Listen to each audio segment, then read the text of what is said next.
कि एक भविष्यवाणी बहुत तेजी से वायरल हो रही है कि ये जो महाकुंभ है इसके बाद अब महाकुंभ नहीं लगने। जी बिल्कुल, और ये भविष्यवाणी ऐसा नहीं है कि हम ही बोल रहे हैं, हमें इन्होंने बोला है कि ये जो कुंभ है ये इस तरह से घटना है और ऐसे ऐसे करके आगे फिर कोई कुंभ ऐसे होने वाला नहीं है। ब्रह्मांड में मतलब घटनाओं में ना सतयुग की स्थापना हो चुकी है, कलयुग की समाप्ति होने वाली है, ब्रह्मांड में हो चुकी है, यहाँ पर लीला होने वाली है। कुंभ लगता है आज से 12 वर्ष बाद फिर से कुंभ लगेगा, तो कुंभ अगर नहीं लगेगा तो कब तक कलयुग की समाप्ति हो सकती है? कलयुग तो एंड पे है, बता ही तो रहे हैं, ये हम ही नहीं बोल रहे हैं। 5 साल 7 साल 2 साल 1 साल 3 साल कब? देखिए ये 2025 2027 2030 तक ये फाइनल सारा रिजल्ट सब लोगों के पास आ जाएगा, सबके पास आ जाएगा। क्या होने तक ये धरती नहीं रहेगी, धरती नहीं, सत्ययुग की स्थापना हो चुकी होगी, लोग जागरूक हो चुके होंगे और जो सोए रहे होंगे उनको पता भी नहीं चलेगा वो कैसे सोए के सोए ही रहे और चले गए। क्या कुछ होने वाला दुनिया क्या होना है, जैसे कोरोना आया था ऐसा ही कोई बड़े 2025 2026 2027 ये 3 साल पूरे विश्व की मानवता के लिए डेंजरस टू डेंजर है। और जो जो निशान बताए गए वो सब हो चुके हैं। थोड़ा बहुत मैं बता दूं। घर बोध विचार हो, मेरे ज्ञान का घर घर चर्चा चलेगी और दुर्मति दूर बहाए, सबकी दुर्बुद्धि दूर हो जाएगी, हाहाकार मिट जाएगा, माया की दौड़ मिलावट रिश्वतखोरी आपस में लड़ाई खेचा तानी, ये दुर्मति दूर बहाए और कलयुग में एक होकर सब बरते सहज सुभाए।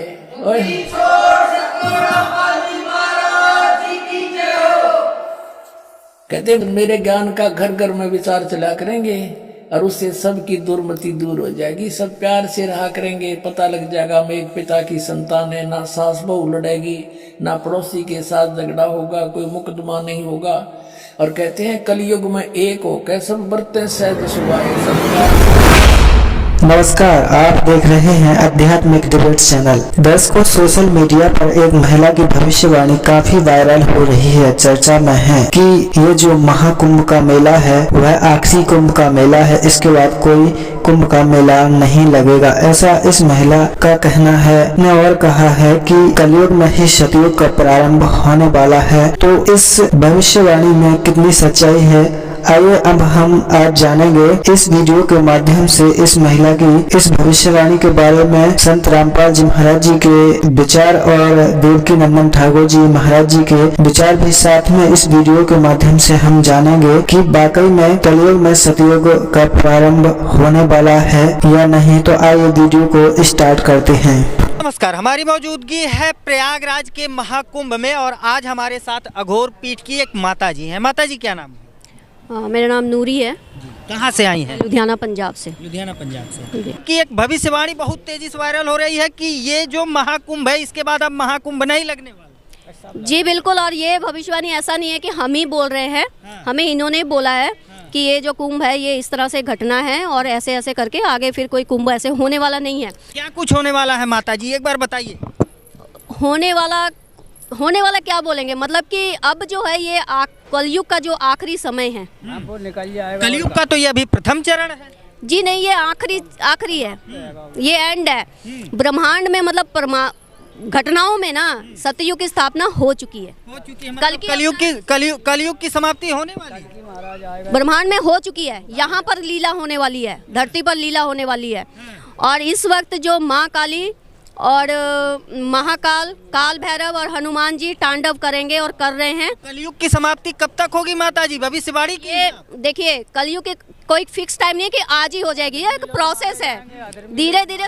12 वर्षों पे कुंभ लगता है, आज से 12 वर्ष बाद फिर से कुंभ लगेगा, तो कुंभ अगर नहीं लगेगा तो कब तक कलयुग की समाप्ति हो सकती है? कलयुग तो एंड पे है, बता ही तो रहे हैं, ये हम ही नहीं बोल रहे हैं। 5 साल 7 साल 2 साल 1 साल 3 साल कब? देखिए ये 2025, 2027, 2030 30 तक ये फाइनल सारा रिजल्ट सब लोगों के पास आ जाएगा, सबके पास आ जाएगा। क्या होने वाला तक ये धरती नहीं रहेगी। धरती नहीं, सत्ययुग की स्थापना हो चुकी होगी, लोग जागरूक हो चुके होंगे और जो सोए रहे होंगे उनको पता भी नहीं चलेगा वो कैसे सोए के सोए ही रहे और चले गए। क्या कुछ होने वाला है? दुनिया क्या होना है, जैसे कोरोना आया था ऐसे ही कोई बड़े बड़े घटनाएं होंगी और जाएंगी और कोई वो थोड़ी होना है। कॉमन सेंस है ना। अब मान लीजिए कोरोना में क्या हुआ, क्या क्या हो रहा है, कहीं से भूचाल आ रहे हैं, कहीं पर कुछ हो रहा है, कहीं पर आग लग रही है। ऐसी ऐसी घटनाओं से ही, छोटी छोटी घटना नहीं, ऐसी ऐसी बड़ी बड़ी घटनाओं से ही पृथ्वी रहेगी, लोग सुधर जाएंगे। लोग सुधर जाएंगे, बिल्कुल वही लोग रहेंगे इस धरती पर। सिर्फ 5% लोग होंगे जो सत्य होंगे और वही वहाँ से सतयुग शुरू होगा। सिर्फ कर्म चेक होंगे। ये कर्म युद्ध है, ये धर्म युद्ध नहीं है। धर्मों के लिए मत लड़िए, कोई जात पात के लिए मत लड़िए, बस अपने कर्म चेक करिए। ये कर्म युद्ध है, सिर्फ कर्म चेक होंगे और जो उसमें निखर के निकलेगा बाहर वही सतयुग में जाएगा। वहाँ से नई दुनिया बनेगी, नया सतयुग। और वो सारे लोग जो होंगे वो अपने आप में ही देवी देवता होंगे, भगवान होंगे। अभी आपने देखा कि नूर अनंता जी ने जो भविष्यवाणी की है कि कलयुग के अंदर सतयुग का प्रारंभ होने वाला है और उसमें भगवान से डरने वाले ही लोग बचेंगे। आइए अब देखते हैं देवकी नंदन ठाकुर जी महाराज जी का क्या कहना है इस विषय में। भविष्य मालिका का वक्तव्य है और श्रेष्ठ संतों की भविष्यवाणी है।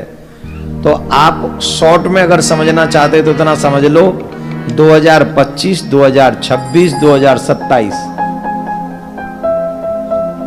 ये 3 साल पूरे विश्व की मानवता के लिए डेंजरस टू डेंजर है। और जो जो निशान बताए गए वो सब हो चुके हैं। थोड़ा बहुत मैं बता दूं, बताऊं? भविष्य मालिका में लिखा हुआ है उनकी ध्वजा कभी गिरती नहीं है, उसमें अग्नि नहीं लगती है। और मंदिर, वो पहला मंदिर ऐसा है जगन्नाथ प्रभु का जिस मंदिर पर कोई भी जो अपवित्र पक्षी हैं वो बैठते नहीं हैं। जो अपवित्र पक्षी हैं वो उस मंदिर के ऊपर नहीं बैठते हैं। लेकिन भविष्य मालिका में लिखा है जब वो बैठने लगे तो समझना कलयुग का अंत होगा। जब ध्वजा जलने लगे तो समझना कलयुग का अंत होगा। और अंत समझ रहे हो ना कैसा होगा? 6-7 अरब है ना हम लोग, 30-35 करोड़ रह जाएंगे टोटल। जो सतयुगी माइंड वाले होंगे वही रहेंगे, जो खाने पीने वाले होंगे सब सियावर रामचंद्र के जमराज के धाम में। अभी आपने सुने श्री देवकी नंदन ठाकुर जी महाराज जी के विचार। क्या आपको लगता है वास्तव में कलयुग में सतयुग का प्रारंभ होगा? क्या वास्तव में कलयुग का अंत होगा? जनसंख्या कम हो जाएगी? क्योंकि भविष्यवक्ताओं का कहना यह भी है कि लोग केवल 5% ही बचेंगे। भगवान से डरने वाले ही लोग इस दुनिया में रहेंगे और बाकी सभी का सफाया हो जाएगा। क्या ऐसा संभव है? दर्शकों, हम संत रामपाल जी महाराज जी के सत्संगों के माध्यम से सुनते आ रहे हैं कि संत रामपाल जी महाराज जी भी कहते हैं अपने सत्संग के माध्यम से कि भक्ति युग प्रारंभ होने वाला है। अरबों खरबों की संख्या में लोग मोक्ष प्राप्त करेंगे और सतलोक को जाएंगे, भगवान को पहचानेंगे, भक्ति करेंगे। सत भक्ति का मार्ग संत रामपाल जी महाराज जी द्वारा चलाया जा रहा है। वह भी कहते हैं कि सतयुग जैसा ही माहौल होगा कलयुग के अंदर ही। तो वह महान संत संत रामपाल जी महाराज जी हैं। अन्य भविष्य वक्ताओं ने भी संत रामपाल जी महाराज जी के ऊपर भविष्यवाणी की है कि वह महापुरुष संत रामपाल जी महाराज जी हैं जिनका तत्व ज्ञान पूरे दुनिया में चलेगा और संत रामपाल जी महाराज जी को पहचान कर सत भक्ति करेंगे और मोक्ष प्राप्त करवाएंगे। तो आइए देखते हैं संत रामपाल जी महाराज जी के विचार। तो परमेश्वर ने 600 वर्ष पहले धर्मदास जी से कहा था कि धर्मदास अब तो कोई मेरी बात को महत्व दे नहीं रहा और जब बीचली पीढ़ी प्रारंभ होगी कलयुग की, उस समय केवल पृथ्वी पर मेरा ही ज्ञान रह जाएगा और पूरा विश्व मुझे पहचानेगा। सभी सतनाम का जाप करके कल्याण कराएंगे। एक ही ज्ञान रहेगा, एक ही भगवान रहेगा। अब जो है हजारों वर्षों तक ये चलेगा, लगभग 4-5 हजार वर्ष तक ये भक्ति मार्ग चलेगा पूरे विश्व में शांति होगी, पूरा विश्व में सतयुग जैसा माहौल होगा।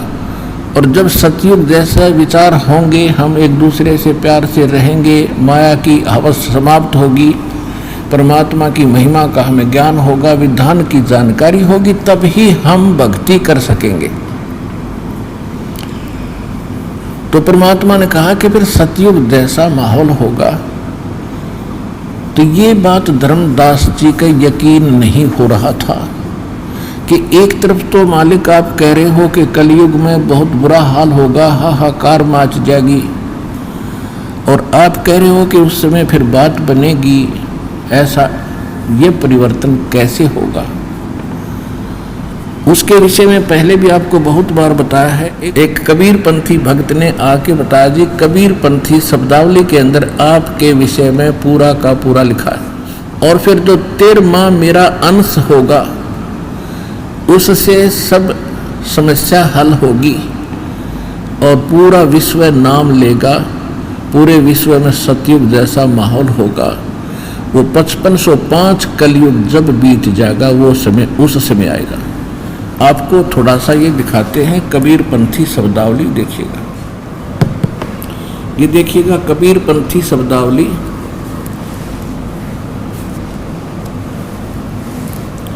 कबीर पंथी शब्दावली और कबीर पंथी शब्दावली, कबीर आश्रम आचार्य परमार्थी वैद्य भारत पथिक स्वामी श्री युगलानंद बिहारी निर्मित, मुद्रक एवं प्रकाशक हैं खेमरा श्री कृष्ण दास, अध्यक्ष श्री वेंकटेश्वर प्रेस, खेमरा श्री कृष्णदास मार्ग, मुंबई।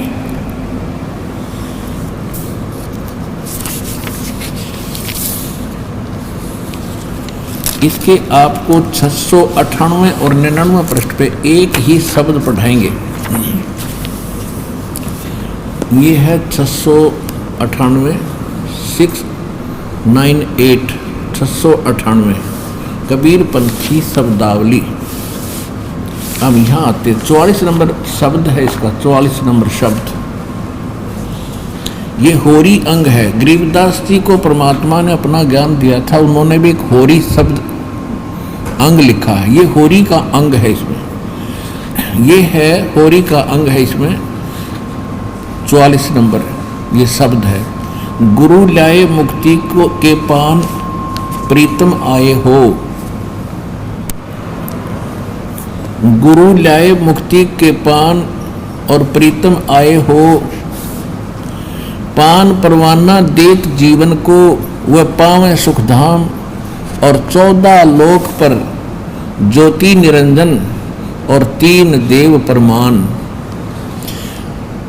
कहते तीर्थ व्रत और 4 वेद में, इनमें जगत भुलान, और 7 सुरत के ऊपर कहिए सोई पुरुष पुराण। पुराण माने आदि पुरुष, आदि पुरुष पूर्ण परमात्मा। सही छाप गुरु हंसो, सही छाप गुरु वहां से लायो। सही छाप, छाप माने वास्तविक मंत्र। सही छाप गुरु वहां से लाए, समर्थ के फुरमान। उस समर्थ का जो आदेश है वो ऊपर से लेकर आए हैं। सतयुग में सत्सुकृत कहिए, और त्रेता मुनिंद्र नाम, द्वापर में करुणा निधि स्वामी, और कलयुग कबीर निधान। काल को जीव कहीं नहीं माने, और कोट सुने जो ज्ञान, जैसे लाख अग्नि में पिंगले, और बिछुड़त होत काट समान। अब क्या बता रहे हैं परमात्मा के जो काल प्रेरित प्राणी हैं इस ज्ञान को नहीं स्वीकार करेंगे, और यदि सत्संग में आ भी जाते हैं तो एक बार तो ऐसे लगते हैं बड़े भक्त बन गए, और बाहर जाते ही फिर वैसे ही हो जाते हैं। जैसे उदाहरण दिया है कि लाख को अग्नि के आसपास रख दे तो पिघल जाती है अग्नि लगाते ही, और थोड़ा सा दूर होते ही बहुत करड़ी हो जाती है। तो ये बता रहे हैं कि जो भक्त आत्मा होंगे वो तो एक बार लग गए इस मार्ग पर उल्टे नहीं हटते। और जो डुप्लीकेट भक्त होते हैं वो लाख कैसे होते हैं, सत्संग में आए भगत दिखाई देते हैं और बाहर जाते फिर वही ज्यों के त्यों हो जाते। फिर आगे क्या बताते हैं कि सतयुग में सत्सुकृत कहिए, त्रेता मुनिंदर नाम, द्वापर में करुणा में निधि स्वामी करुणा निधि, और कलयुग कबीर निधान। काल को जीव कहीं नहीं माने, काल का जो जीव है वो कहीं नहीं माने। और कोट सुने जो ज्ञान, और जैसे लाख अग्नि में पिंगल बिछुरत हो काठ समान, अग्नि से दूर होते ही करड़ा हो जाता है। जे कर्ता से, जिस कर्ता से सब जग उपजो, और भूलो ठोर ठिकान, जुगन जुगन के बिछुड़े हंसा फिर भेंटे पुरुष पुराण। क्या बता रहे हैं परमात्मा के युगों युगों से आप परमात्मा से दूर हो चुके हो, कि आप परमात्मा से युगों युगों से दूर हो चुके, बिछड़े हुए हो। और फिर कलयुग जो 5505 बीत जाएगा, उस समय आपको फिर से उसी परमात्मा से मिलाने के लिए सतगुरु आएंगे।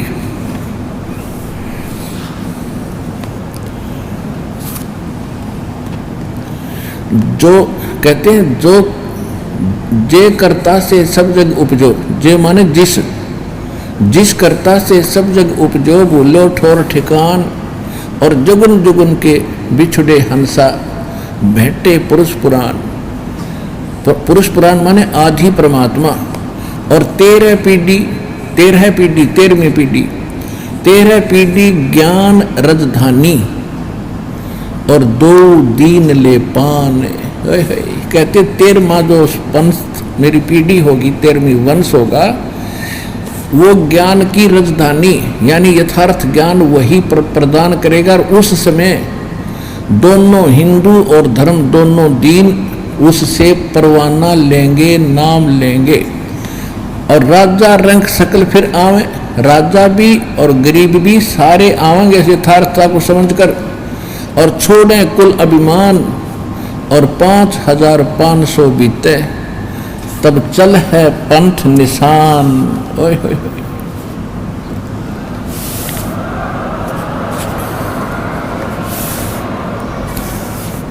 कहते हैं जब 5505 कलयुग बीते, जब 13वां वंश मेरा आएगा, 13वीं पीढ़ी, 12 पंथ तो काल भ्रमित करेगा, 12 को तो होंगे वो कबीर परमेश्वर के बच्चे। प्रधान जहाँ से होता है, भाग्य फिर आगे चल के नकली हो जाते हैं। तो ऐसे वो 12 पंथ काल के फेंट में चढ़ गए। और 13वीं पीढ़ी जो मेरी आवेगी वो ज्ञान की राजधानी होगी, यानी सर्वश्रेष्ठ ज्ञान होगा। और 5505 जब कलयुग बीत जाएगा, जब चलेगा, तब चल है पंथ निशान। मेरा वास्तविक यथार्थ मेरा पंथ 5505 कलयुग बीतने के बाद स्टार्ट होगा।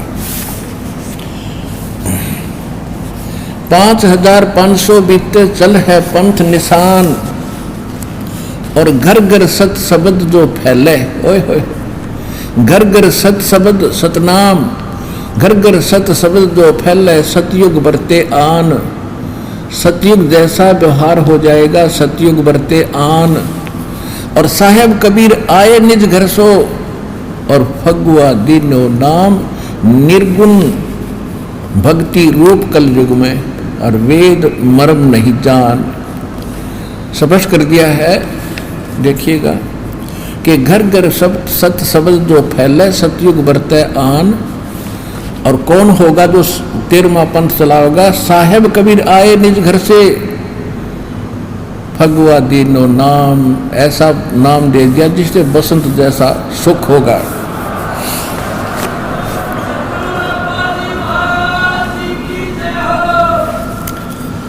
एक तो पुण्यात्माओं कहा जाता है, कहना तो बहुत आसान होता है, लेकिन ये हो रहा है, आपके सामने हो रहा है।